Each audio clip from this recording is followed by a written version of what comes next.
دۆخی عێراق دۆخێکە نە هیچ کەس نە هیچ دەوڵەتێکیش بەغیلی پێ نابە چەقبەستوویەکی سیاسی وای تێدایە کە بە هیچ جۆرێک نازانی چارەسەرەکەی چۆن نییە دەگاتە چۆ تا ئێستا هیچ ڕێکەوتنێک نییە. ئێمە لەسەر ئەم بابەتە لەسەر بابەتی چەقبەستووی دۆخی عێراق و ئاخۆ داهاتووی عێراق بەچۆ دەگا لەگەڵ میوانەکەمان گفتوگۆی زیاتر دەکەین. میوانەکەشمان زۆر بەڕێز عەبدوڕەحمان جەزائیری شارەزای سیاسی ڕاستەوخۆ لە شاری بەغداوە لەگەڵماندایە. بەڕێز جەزائیری شەوتان باش، گەلێک سوپاس بۆ بەشداریکردنتان لەگەڵمان لەم گەشتەی هەواڵەکانی کوردستان 24. دیبلۆماتکارێکی ئێرانی دەڵێ ئێمە دەسوەردانمان لە کاروباری سیاسی عێراق نەکردووە، بەڵام قەیس خەزعەلی دەڵێ دەسوەردانی دەرەکی بە ئێرانیشەوە. ڕەت دەکەینەوە. خوێندنەوەتان بۆ ئەم دوو قسەیە چییە؟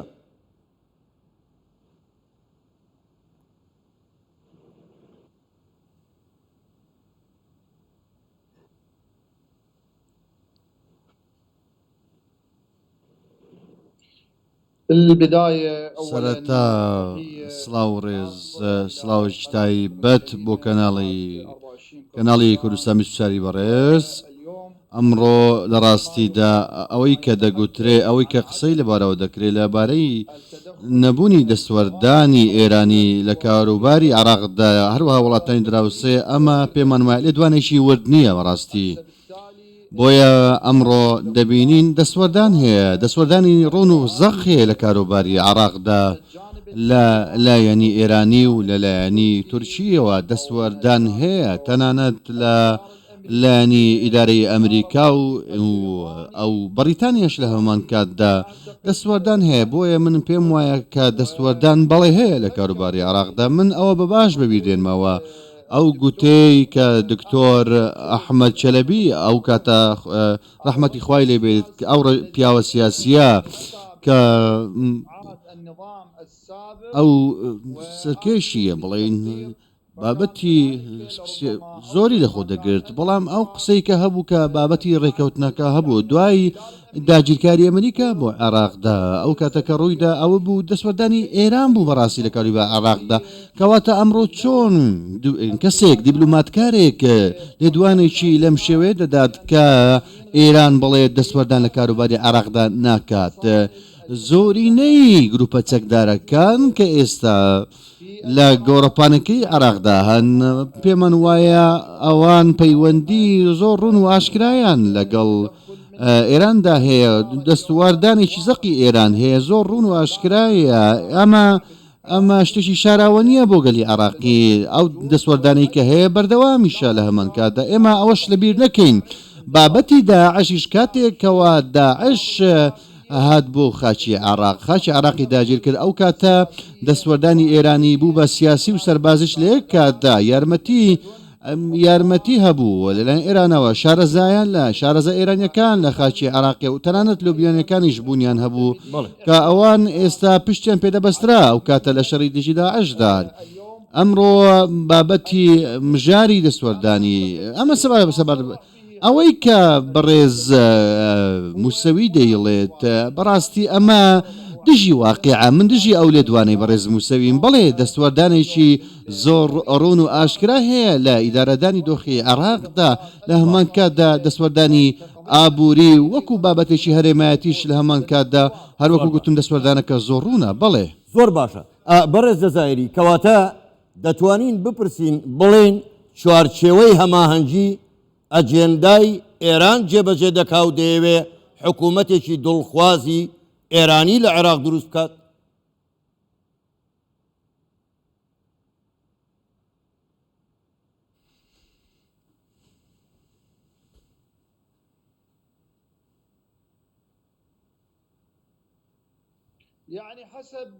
بە گوێرەی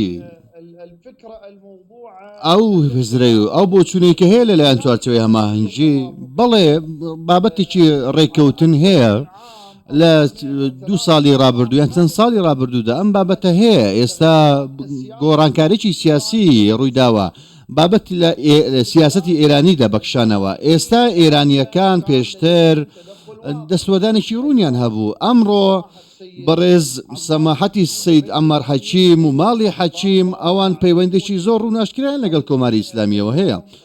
ئەمڕۆ لە هەمان کاتدا حزبی داوای ئیسلامیش لە هەمان کاتدا ئەوانیش پەیوەندێکی زۆر ڕوون و ئاشکرایە پاڵپشتی کراون لەلایەن ئیدارەی کۆماری ئیسلامی ئێرانەوە ئەوەی کە ئێرانەکان ئاشکرایان کردووە لە هەمان کات سیاسەتێکی هەڵا پیادە دەکرێت لەلایەن شیعەوە لەلایەن سیستەمی سیاسی حکومڕانی کە عێراق حکوم دەکات. ئەمەش بۆتە هۆی چی؟ بۆتە هۆی ئەوەی کە ئەمڕۆ ببێتە هۆی کوژرانی جەنەڕاڵ قاسم سولەیمانی لە خاچی عێراقدا. ئەمەش دادەندرێ بەڕاستی بە شکستە، ئەمە شکستە. بۆیە چوارچەوەی هەماهەنگی بیرشمان نەچێت برای بەڕێز سەردانی بەڕێز حەلبووسی دوو جار بۆ ئێران.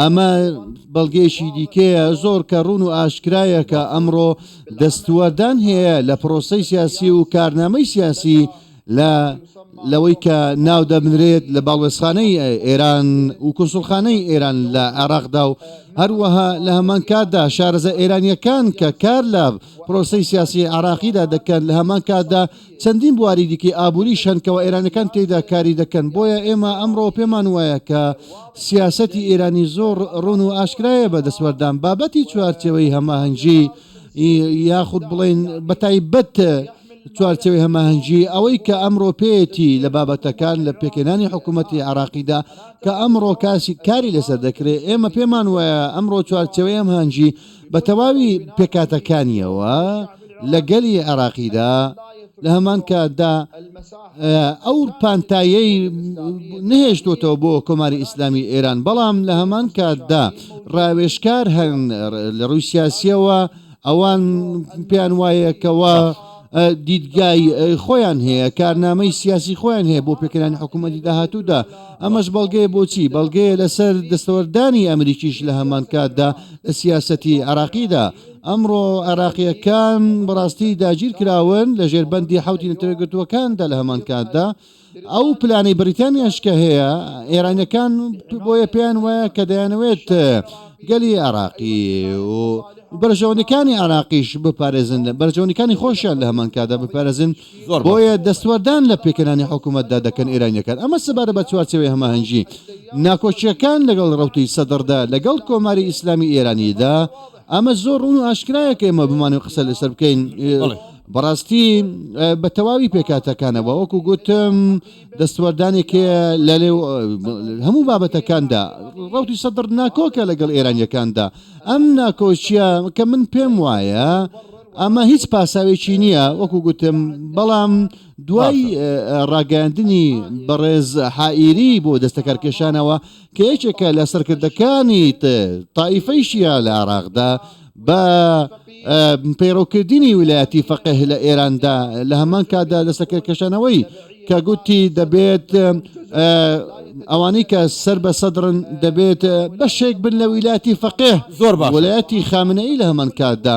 ئەمە پێمان وایە کە ئەمە گۆڕانکاری لە سیاسەتدا کرد و ئەمڕۆ بەڕێز موقتەدا سەدر دژی سیاسەتیان یەک ناکاتەوە کە ئەمڕۆ ئامانجەکانی ڕوونیان هەیە کە ئەویش ئەوەیە هەندێک خاڵی دیاریکراو هەن دەبێت کە تایبەت بە شیعەکان دەبێت پیادەیان هەبێت بەستەبێت بەسەر کوزی بەڕێز جەزائیری پێشەوەی بێمەوە سەردۆخی عێراق ئێوە بابەتێکی زۆر هەستیارتان وروژان. پرسیارەکە بە دیاریکراوی ئەوەیە پێم دەڵێ شەڕی نێوماڵی شیعە شەڕی مەرجەعیەتی قوم و نەجەفە وایە؟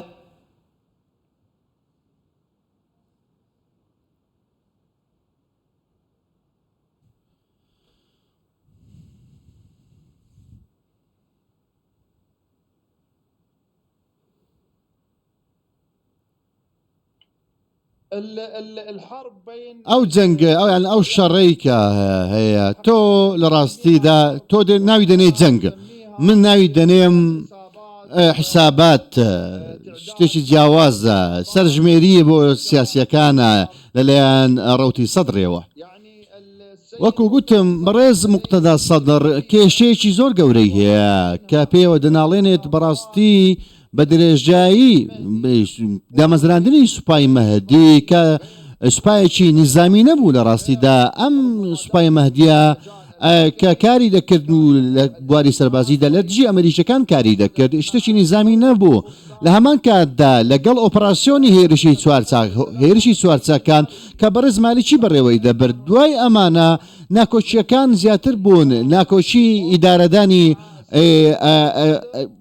دەوڵەت لەلایەن مقتەدا سەدرەوە لەگەڵ قومدا ئەمە ناکۆچیەکان زیاتر و زیاتر کرد دەستیان پێکردووە ئەمڕۆ بەڕێز سەدر لە دەرەوەی گۆڕەپانی سیاسیدایە لە ناوچەی ڕۆژهەڵاتی ناوەڕاستدا سەبارەت بە چی سەبارەت بە ئێران بۆیە ئەمە بەڕاستی کێشەیەکی کەسیە لە نێوان مالیکی و لە نێوان بەڕێز سەدرداوە ئەو کاتێک کە بەڕێز نوری مالکی سەرۆک وەزیران بوو ئەو کاتە ناکۆچی هەبوو لە 8 ساڵی ڕابردوودا کە بەڕێز مالکی حکمی عراقی دەکرد بەڕاستی ناکۆچی زۆر ناوخۆیی هەبوو لەگەڵ ڕەوتی سەدردا ئێستاش لە هەمان کات دۆخەکە زۆر ڕوون و ئاشکرایە ئێستا جەنگێک هەیە وەکو گوتم لە نێوان چوارچەوەی هەماهەنگی و ڕەوتی سەدریدا بۆیە من دەڵێم ئەم جەنگە کۆتایی نایێت ئەم جەنگە کۆتایی نایێت ئەمە تەنها جەنگێکی سیاسی نییە بەڵکو جەنگێکی ئابوووریە ئەمڕۆ جەنگێکە پێوەستە بە تەواوی عراقیەکانەوە هەموو پێکاتەکانی عراقیشی گردوتەوە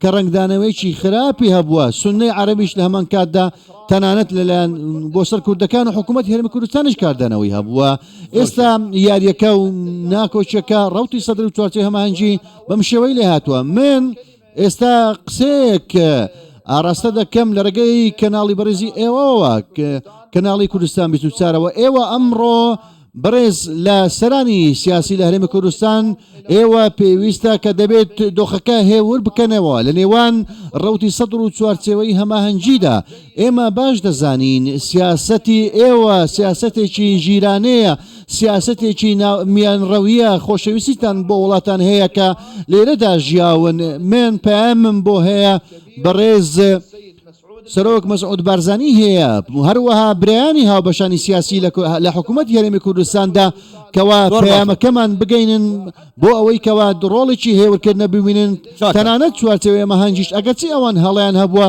ڕەوتی سەدریش لە هەمان کاتدا بەڵام ئەمڕۆ ئێوە هاوبەشن لە پرۆسەی سیاسیدا پێویستە دەستوەردام بکەن ئەم تەنگێیە لە عراقدا چارەسەر بکەن کە تەواوی وڵات و عراقی گرتوتەوە بۆ ئەوەی کەوا ئەمڕۆ هاوڵاتی لە نیگەرانیدایە شەقامی عراقی لە نیگەرانیدایە لیانە سیاسیەکان زۆرکۆ شۆڕشێکی تشرین ڕەنگە بەرپا بێتەوە جارێکی دیکە ئەو پرۆسی سیاسی کە هەیە ڕەنگە هەر بە دوای کۆتایی بێت زۆر باشە زۆر بەڕێز عەبدوڕەحمان جەزائیری شارەزای سیاسی گەلێک سوپاس بۆ بەشداریکردنتان لەگەڵمان کاتمان هەرەوەندە بوو سوپاس بۆ ئێوەمان دوومانکردن شەوتان باش